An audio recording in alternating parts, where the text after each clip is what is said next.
High, good evening. சின்னதாக சொல்கிறேன். காதல்ன்றது எப்போ வரும், எப்படி வரும், ஒரு பூ பூக்கிறது நம்மளுக்கு தெரியாது.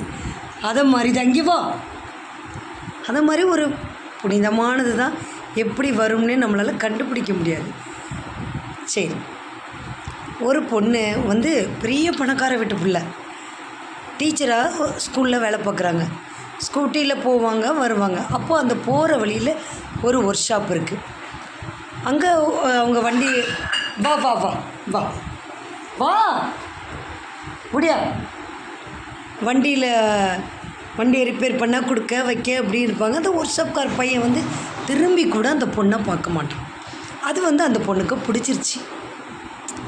பிடிச்சிட்டு அவன்கிட்ட போய் பார்க்க வைக்க அவனுடைய குணாதிசயங்கள் இங்கே வா மாட்டேன், குணாதிசயங்கள் எல்லாமே இந்த பொண்ணுக்கு பிடிச்சிருச்சு. அப்போது இப்படியே டெய்லி போக வர இருக்கவும் அவன்கிட்ட அந்த காதலை சொல்லியிருக்கு. இப்போ அவன் சொல்லான், நீ பெரிய பணக்கார வீட்டு பொண்ணு, நீங்கள் நல்ல ஒரு டீச்சராக இருக்கீங்க, நான் ஒரு ஒர்க் ஷாப்பில் வேலை பார்க்குறவன், எப்படி எப்படின்னு சொல்லவும், இல்லை நீங்கள் ஏற்றுக்கணும், எனக்கு உங்களை ரொம்ப பிடிக்கும். அவனை வற்புறுத்தி வச்சுட்டு லவ் பண்ண வச்சாச்சு. சரின்னு சொல்லிவிட்டு இந்த பொண்ணு போயிடுச்சு. மறுநாள் பார்த்தா அந்த ஒர்க் ஷாப்பில் அவன் இல்லை. காலையில் இல்லை, சரி சாயங்காலம் பார்த்தா சாயங்காலமும் இல்லை. அப்போ அந்த வேலையில் ஒர்க் ஷாப்பில் இருக்கிறவன்ட்ட கேட்குது, அவரை எங்கேன்னு.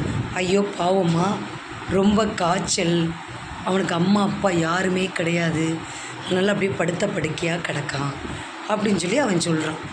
உடனே இந்த பொண்ணு போய் பார்த்துட்டு அவன்கிட்ட சொல்லுது, நம்ம 2 பேரும் கல்யாணம் பண்ணிக்கலாம் அப்படின்னு சொல்லுது. அவன் சொல்கிறான், அதெல்லாம் முடியாது, நீ பணக்கார வீட்டு பிள்ளை, நீங்கள் எங்கள் வீட்டில் பொண்ணு கேளுங்க தயவு செஞ்சு. சரின்னா அவன் போய் அவங்க வீட்டில் போய் பொண்ணு கேட்க போகிறான்.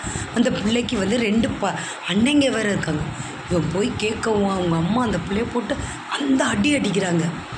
அவனை பார்த்து அவங்க அன்னைங்களாம் சொல்கிறாங்க, சாதாரண ஒர்க் ஷாப்பில் வேலை பார்க்குறவன், நாங்கள் எங்கள் தங்கச்சியை கஷ்டப்பட்டு வளர்த்து ஆளாக்கி இவ்வளோ வசதியாக நாங்கள் இருக்கிறவங்க உனக்கு எப்படிடா கொடுக்க முடியும், எப்படிடா படிப்பறிவு இல்லாதவன் நீ கேட்ப அப்படின்னு சொல்லிட்டு அவனை கண்டமணியமாக திட்டி விரட்டி விட்டுறாங்க. அவங்க அப்பா சொல்கிறாரு, நீ வேலைக்கு போக வேண்டாம், நீ வேலைக்கு போக வேண்டிய அவசியமும் இல்லை, வேண்டாம். அப்படி நீ போகிறதுனா ஒன்று அண்ணன் கொண்டு விடணும், இல்லாட்டி நான் கொண்டு விடணும், இப்படி நான் தான் சம்மதிப்பணும். இவளும் சம்மதிச்சிட்றான். காலையில் அவங்க அப்பா கொண்டு விடுறாரு, சாயங்காலம் அவங்க அண்ணன் கூட்டிகிட்டு வருவான். இப்படியே நாட்கள் போய்கிட்டே இருக்குது. ஆனால் அந்த ஒர்க் ஷாப்பில் அவன் இல்லவே இல்லை.